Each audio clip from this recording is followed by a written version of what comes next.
Lumalabas po kasi kung ano po ba talaga ang anyo ng ating Vice Presidente.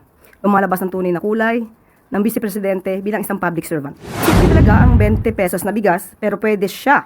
Hindi ko lang i-share sa inyo kasi ayaw kong tulungan si PBBM. Yan po ang tugon ni Vice Presidente, Vice President. Sa pag-amin niya pong ito, na hindi niya i-share kung ano man ang kanyang kaalaman, kung mayroon man talagang kaalaman. Dahil nga sa ayaw niyang pagtulong sa ating Pangulo. Ito ay nagpapakita ng isang makasarili. Kung ano man po ang kaalaman na mayroon kayo para sa taong bayan, ito po dapat ay agad-agad na isinasagawa at hindi po dapat ito tina-timing. Na po naiisip ng Vice Presidente ang kapakanan ng taong bayan. Tandaan po natin, ang paglilingkod sa bayan ay hindi isang laro. Bansa ay hindi isang malaking playground para maging asal bata ang Vice Presidente.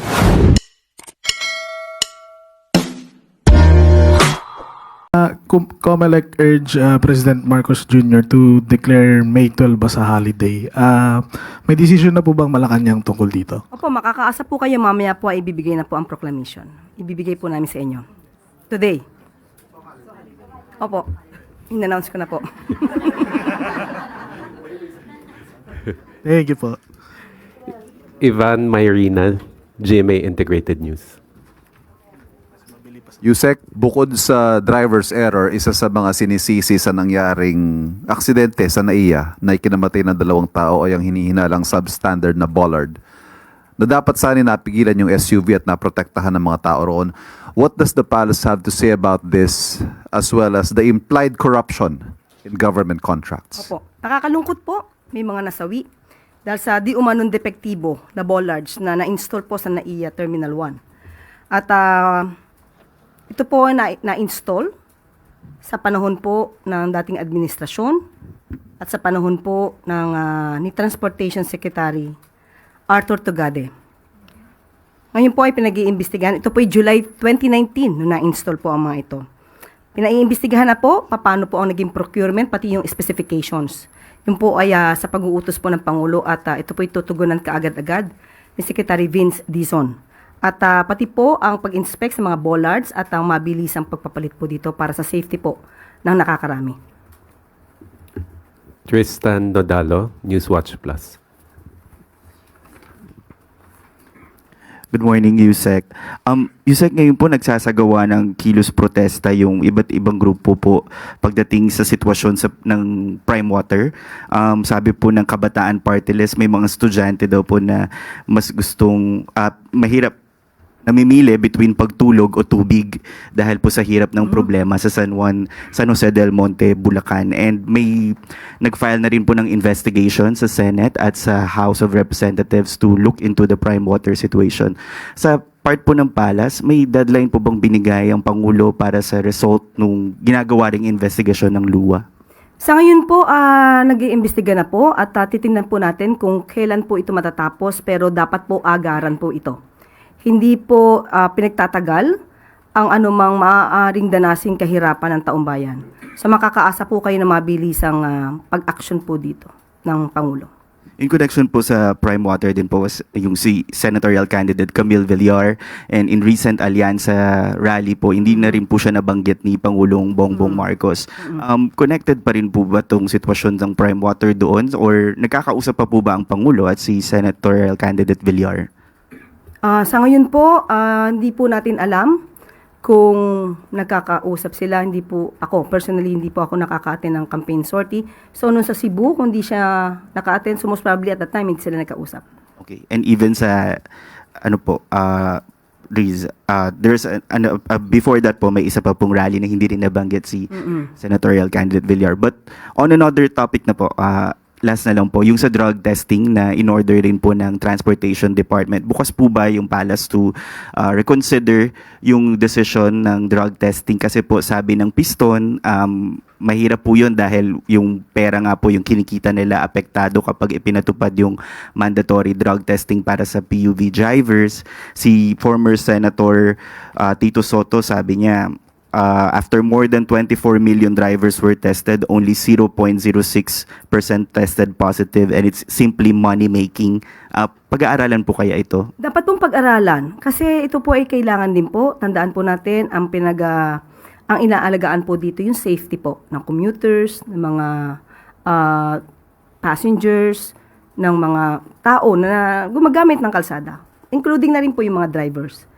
Hindi po ito basta-basta maaaring sabihin na huwag na lang gawin kung ito naman po ay makakasama sa safety. So, pag-aaralan pa rin po ito at huwag naman po agad nating husgahan na ito ay isang money-making device or strategy.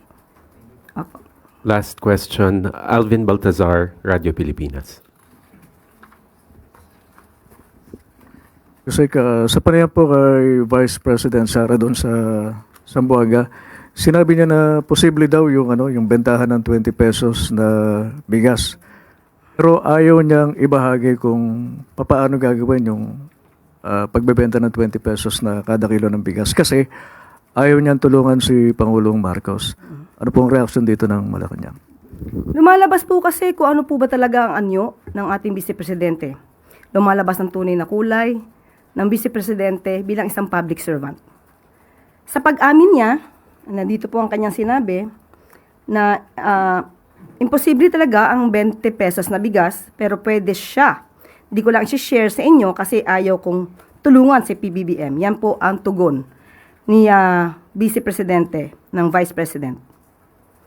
Sa pag-amin niya pong ito, na hindi niya i-share kung ano man ang kanyang kaalaman, kung mayroon man talagang kaalaman. Dahil nga sa ayaw niyang pagtulong sa ating Pangulo. Ito ay nagpapakita ng isang makasarili. Tandaan po natin, kung ano man po ang kaalaman na mayroon kayo, para sa taong bayan, ito po dapat ay agad-agad na isinasagawa at hindi po dapat ito tina-timing. Hindi ba na po naiisip ng Vice Presidente ang kapakanan ng taong bayan, lalo na po yung iba ay nahihirapang bumili ng bigas kahit na nga po mababa ang presyo ng bigas. Tandaan po natin, ang paglilingkod sa bayan ay hindi isang laro. Ang gobyerno, ang bansa ay hindi isang malaking playground. Huwag naman po sana maging asal bata ang Vice Presidente. Thank you, Yusek Claire. At bago po tayo magtapos, isa pa pong good news para sa miyembro ng Pag-ibig. Dala ng patuloy na pagtugon sa mga pangangailangan ng mga miyembro, mas pinalaki at pinadali na ng pag-qualify sa Pag-ibig Multipurpose Loan. Sa ilalim ng mas pinag-igting o pinagbuting Pag-ibig MPL, maaari nang makahiram ang mga miyembro ng hanggang 90% ng kanilang kabuuang Pag-ibig regular savings. Mas mataas ng 12.5% kumpara sa dating 80%. Para sa mga miyembro, dinagdagan at in-upgrade ang kanilang regular savings, lalo pang tataas ang kanilang loan amount dahil nakabase sa kanilang ipon ang kanilang mahihiram.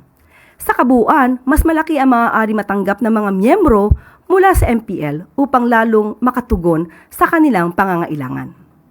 Ang mga pagbabagong ito, gaya ng mas mataas na halaga at mas mabilis na eligibility ay ipatutupad din sa ibang short-term loan programs ng Pag-ibig tulad ng health and education loan programs at calamity loan. Pinaiksi na rin ang panahon para maging eligible ang mga miyembro sa pag-avail ng loan. Maaari nang mag-loan ang mga aktibong miyembrong may 12 buwang hulog sa Pag-ibig na mas mabilis ito kumpara sa dating requirement na 24 na buwan. Dahil dito, mas maaga ang maka-access ang mga ng pondo ang mas nakakaraming miyembro para sa kanilang mga agarang pangangailangan. Panoorin po natin to.